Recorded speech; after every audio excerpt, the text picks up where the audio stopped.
Assalamualaikum warahmatullahi wabarakatuh. Pak Menteri beserta seluruh jajaran yang saya hormati, para pimpinan dan anggota Komisi 4. Pertama, mohon maaf ini Pak Menteri, saya ingin mengoreksi di depan. Ini soal konsistensi saja. Ya, ketika melaporkan realisasi kegiatan, itu menggunakan ukuran hektar. Sudah ditanam sekian hektar. Tetapi ketika perencanaan, dia bicaranya tonase. Nah, ini kan patut saya menduga-duga. Gitu kan? Karena kalau kita bicara hektar, Pak, kita bicara bibit di situ, kita bicara pupuk di situ, kita bicara alsintan, kita bicara macam-macam. Tetapi ketika bicara perencanaan di sini, malah bicaranya tonase gitu, bahwa tahun ini kita akan meningkatkan produksi padi sekian ton. Tapi setelah kita perlakuan evaluasinya, bicaranya hektar. Ini tolong nanti dijelaskan soal konsistensi ini, jangan sampai kita berlindung, gitu kan? Perencanaan kita tinggi karena gagal, kita bicara sudah kita tanam sekian hektar, dia berhasil atau tidak. Nah, itu yang pertama, Pak. Yang berikutnya masuk ke substansinya, dalam laporan realisasi kegiatan utama Kementan tahun 2021 per 21 Agustus ini, saya membaca pengembangan padi itu baru 52,95%. Terus yang kedua, produksi bibit ternak unggul ini baru 55,15%. Nah, dan UPO realisasinya 30,94%. Menurut saya ini capaiannya sangat rendah sampai bulan Agustus. Yang berikutnya, kenapa saya memfokuskan kepada 3 komoditas ini, Pak? Ya, karena ada yang paradok di sini. Ya, dengan rendahnya capaian kita dengan target yang sudah ada, terus realisasinya baru sekian, kemudian ada disikapi dengan kebijakan importasi.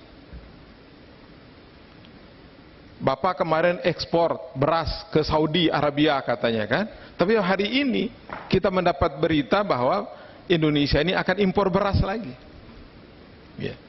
Tidak bisa kita memenuhi target atau terlalu rendah di bibit ternak unggul sapi misalnya. Hari ini kita impor sapi dari India, kerbau dari India. Demikian juga UPO. Belum lagi cabai, Pak, ya, belum lagi singkong. Terus untuk apa, Pak, kita tanam estate, tanam singkong kemarin itu? Tentara, sampai tentara masuk sawah, Pak, nanam singkong. Kita impor singkong. Gitu. Nah, tolong kami nanti dijelaskan gitu, Pak, antara ini fakta kita hari ini dengan nanti tentu kita bicara tentang di 2022. Nah, jadi kita tuh, Pak, Komisi 4 itu, Pak, kita dapat komplain dari warga negara ini, ya, baik rakyat kita, baik praksi kita, baik partai kita itu ketika ada berita impor, Pak. Walaupun sebenarnya kebijakan impornya bukan di kita, karena kita hanya bicara tentang produksi saja. Tetapi kan nanti bisa dilihat, bisa dijelaskan oleh masyarakat kepada kita bahwa berarti kita ini kurang produksi. Kalau seandainya kita kurang produksi, berarti kan ada impor. Nah, makanya saya, Pak, sekali lagi ketika perencanaan ini target produksi komoditas utama 2022 dari dulu sudah saya kasih saran, Pak.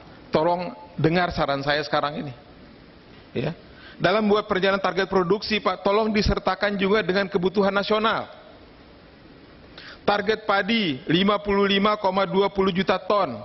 Target kebutuhan nasional kita berapa, biar kita tahu lebih atau kurangnya.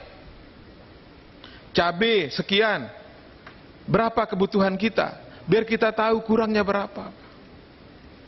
Ya, nah sehingga nanti kalau kita ada komplain, jadi kita tahu kebijakan Menteri Pertanian ini mendukung impor atau yang gerakan 3 kali lipat ekspor itu. Nah, biar gerakan impor itu bukan hanya gimmick-gimmick politik, Pak. Serius kita kalau mau ekspor. Jadi itu yang pertama, ya. Yang kedua, Pak Menteri, soal BRIS tadi itu, ya. BRIN, apalah itu namanya itu ya itu. BRI, BRIS itu ya BRI Syariah. Mohon maaf Pak Kang. Jadi soal BRIN ini nanti mungkin perlu kita bicarakan secara serius. Memang kalau misalnya badan litbang tadi itu dipotong, maka BPTP kita di bawah itu seperti kaki tanpa kepala. Nah karenanya kalau misalnya Bapak ingin mempertahankan atau kita sepakat mempertahankan itu, ya kita sepakat cari nomenklatur yang berbeda sehingga dia bisa tidak menjadi badan litbang. Mungkin bisa jadi badan sertifikasi benih atau apalah nanti kita sepakat itu yang kita menambah tusi dari badan yang ingin diambil itu sehingga litbang kita, BPTP kita tidak kehilangan kepala gitu. Nah terkait dengan itu Pak, saya kembali lagi mohon maaf Pak Menteri, saya tagih jadi Bapak ini soal kedelai. Ya. Nah kedelai itu Bapak janji 2 kali masa tanam bisa meningkatkan produksi untuk menyelesaikan persoalan-persoalan impor kedelai ini. Ya.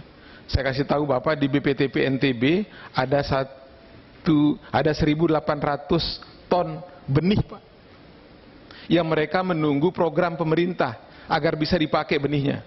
Ini saya mengatakan bahwa BPTP kita bekerja, BPTP kita itu menghasilkan benih-benih unggul. Mereka Pak kemarin ngomong ke saya, tolong dikasih tahu Pak, ada stok bibit di kita. Ya, kami menunggu mudah-mudahan ada program pemerintah yang mau pakai bibit kita.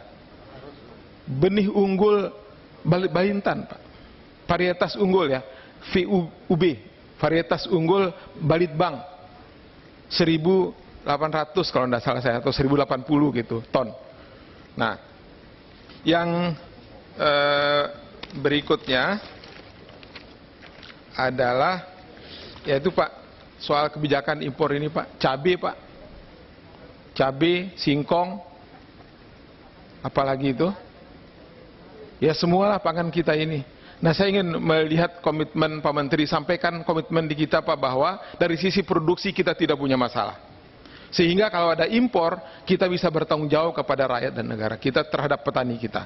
Bahwa ada kementerian lain yang bermain-main dengan impor ini. Gitu. Ngomong, kasih tahu kita di sini Pak jujur, kita backup Bapak. Ya, bahwa secara produksi kami siap memenuhi kebutuhan nasional cabai, kami siap memenuhi kebutuhan singkong, kami siap memenuhi kebutuhan pangan-pangan rakyat ini. Ya. Dengan dukungan anggaran sekian, ya, biar jelas. Berikutnya Pak soal ini baru kita selesai reses semua. Saya mungkin ini mohon maaf terakhir nih Pak Ketua. Ya, soal harga gabah Pak. Ya, harga gabah di tingkat petani Pak, saya di dapil saya 5 kabupaten, semua tempat keluhannya sama. Harganya di bawah HPP Pak, 3.400, 3.800, bahkan pernah di bawah 3.000. Dan ini terjadi ketika masyarakat panen. Pak, tolong berikan kami penjelasan tentang ini. Kira-kira Kementan mampu tidak menjaga stabilitas harga gabah ini? Ya. Atau bagaimana strategi Pak Menteri itu agar harga gabah yang anjlok ini, Pak saya kemarin datang ke gudang salah satu rakyat itu, dia sudah diimpes gabah ada di situ nilainya sekitar 3 miliar lah. Itu ukuran pedagang-pedagang kampung itu kan besar Pak. Itu dia tidak bisa jual, Bulog tidak bisa menyerap. Ya, kata saya konfirmasi ke Bulog, semua gudang Bulog di Indonesia penuh. Ya, berarti kan kita dari sisi produksi hebat Pak, tetapi kemudian ada impor ini semakin menyakitkan kita. Jadi sekali lagi untuk 2022 nanti saya berharap kami mendapat gambaran. Belum kita bicarakan detailnya pada saat ini, tapi saya ingin mendapat semacam grand design dari Pak Menteri itu. Dari sisi produksi kita mampu mencukupi kebutuhan negeri kita. Fokusnya ke situ saja. Kalau ada program-program besar, proyek-proyek fisik yang besar itu tunda saja dulu Pak, refocusing itu. Ya kan? Prinsipnya harus masif program-program pertanian itu kemudian bisa meningkatkan kesejahteraan petani. Assalamualaikum warahmatullahi wabarakatuh.